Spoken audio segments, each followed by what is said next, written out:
Abrams மின்னி அமெரிக்க நாட்டில் ஒரு சராசரி பெண்ணாக தான் வாழ்ந்துக்கிட்டு இருந்தார். அவர் பள்ளி ஆசிரியையாக வேலை செஞ்சுட்டு இருந்தப்ப தேவ சத்தத்தை கேட்டு ஆசிரிய வேலையை விட்டுட்டு தன்னை ஊழியம் செய்ய முழு மனசோடு அர்ப்பணித்தார். இந்த அர்ப்பணிப்பால், இந்த கீழ்ப்படிதலால் இந்திய தேசத்தில் பெந்தேகோஸ்தே எழுப்புதலுக்கு காரணமானவர்களில் அவர் ஒருத்தரானார். மின்னி பண்டித ராமாபாய் கூட சேர்ந்து ஊழியம் பண்ணியிருக்கிறாரு. அவரை பற்றி இன்றைக்கி நம்ம தெரிஞ்சுக்கிடலாம். ஆப்ரம்ஸ் மின்னி அமெரிக்காவின் லாரன்ஸ்வேல் என்ற இடத்தில் 1859ஆம் ஆண்டு ஒரு விவசாய குடும்பத்தில் பிறந்தார். தன்னுடைய 20வது வயதில் பள்ளி ஆசிரியையாக வேலைக்கு சேர்ந்து சில ஆண்டுகள் பணி செய்து வந்த இவர் தேவனுடைய அழைப்பை பெற்றார். தேவனுடைய அழைப்பிற்கு கீழ்ப்படிந்து தன் ஆசிரியை வேலையை உதறி தள்ளிவிட்டு சிகாகோவில் உள்ள மெத்தடிஸ்ட் மிஷனரிகள் பயிற்சி பள்ளியில் இணைந்து பயிற்சி பெற்றார். அவர் women's foreign missionary society of the Methodist Episcopal church என்ற இயக்கத்தின் மூலம் மிஷனரியாக 1887ஆம் ஆண்டு இந்தியா வந்து சேர்ந்தார். மும்பையில் தனது ஊழியத்தை ஆரம்பித்தார். அவர் தன்னுடைய சபை மக்களின் பிள்ளைகளின் படிப்பிற்காக பள்ளி நிறுவ உதவினார். அங்கு பணி செய்து வந்த இவர் மிஷனரி காம்பவுண்டில் முடங்கி கிடக்க விரும்பாமல், அந்த ஊழியத்தில் திருப்திப்படாமல் மராட்டி மொழியை கற்று தனித்தாள் சுவிசேஷ ஊழியம் செய்ய ஆரம்பித்தார். பின்னர் முழுநேர சுவிசேஷகராக மாறி 1898ஆம் ஆண்டு முக்தி மிஷனின் ஸ்தாபகரான பண்டித ராமாபாயுடன் இணைந்தார். ஆஸ்திரேலியா மற்றும் வேல்ஸ் தேசங்களில் பெந்தேகோஸ்தே எழுப்புதல்கள் உண்டானதை கேள்விப்பட்டு பண்டித ராமாபாய் மற்றும் மின்னி முக்தி மிஷனில் இருந்த பெண்களோடு இணைந்து ஜெபக்குழு ஏற்படுத்தி ஜெபிக்க ஆரம்பித்தனர். மின்னி பரிசுத்த ஆவியின் அபிஷேகத்தை இரட்சிக்கப்பட்ட பின் கிடைக்க வேண்டிய ஒரு தனி அனுபவமாக கருதினார். பரிசுத்த ஆவியின் அபிஷேகம் ஒரு மனிதனை சுவிசேஷ ஊழியம் செய்ய தயார்படுத்துகிறது என்றும் அவர் கருதினார்.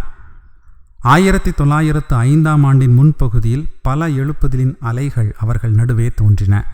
70 பெண்கள் தாமாக முன்வந்து தினமும் கூடி வேதம் வாசித்து எழுப்புதலுக்காக ஜெபிக்க ஆரம்பித்தனர்.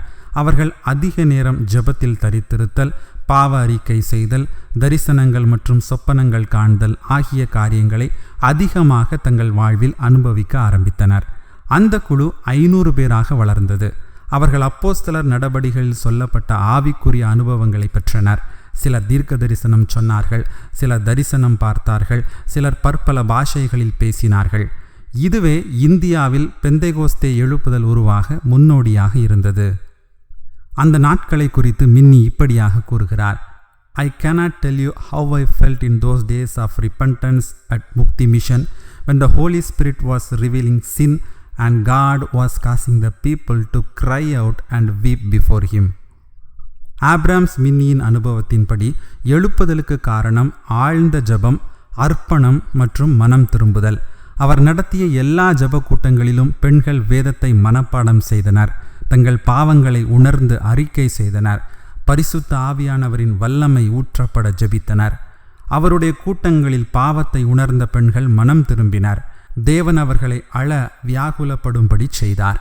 எழுப்புதலால் சந்திக்கப்பட்ட பெண்கள் சும்மா அமர்ந்திருக்காமல் ஆத்தும பாரம் பெற்று அருகில் இருக்கும் கிராமங்களுக்கு சென்று சுவிசேஷம் அறிவித்து மக்களை கிறிஸ்துவுக்கு நேராக வழி நடத்தினர்.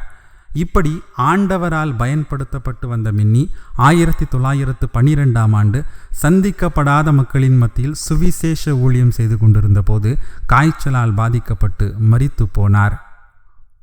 பிரியமானவர்களே, இன்றைக்கு கிறிஸ்தவர்கள் ஊழியர்கள் அனல் இல்லாமல் இருக்கிறார்கள்.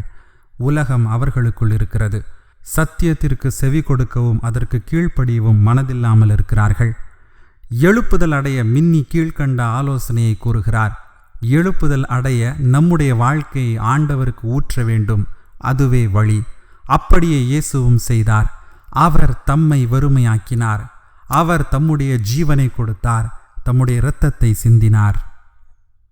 இதை கேட்டுக்கொண்டிருக்கிற பிரியமானவர்களே, ஒரு சாதாரண ஆசிரியையாக வேலை செய்து கொண்டிருந்த அமெரிக்க பெண்ணாகிய மின்னியை தேவன் ஊழியம் செய்ய அழைத்து அவரை மொழி தெரியாத வேற்று கலாச்சாரம் நிறைந்த இந்திய தேசத்தில் வல்லமையாக பயன்படுத்தினார். இன்றைக்கு நீங்கள் உலக வேலை செய்து கொண்டிருக்கலாம். தேவன் உங்களை ஊழியத்திற்கு அழைக்கும் போது ஆப்ரம்ஸ் மின்னியைப் போல வேலையை உதறி தள்ளிவிட்டு தேவனுக்கு கீழ்ப்படிய நீங்கள் ஆயத்தமா?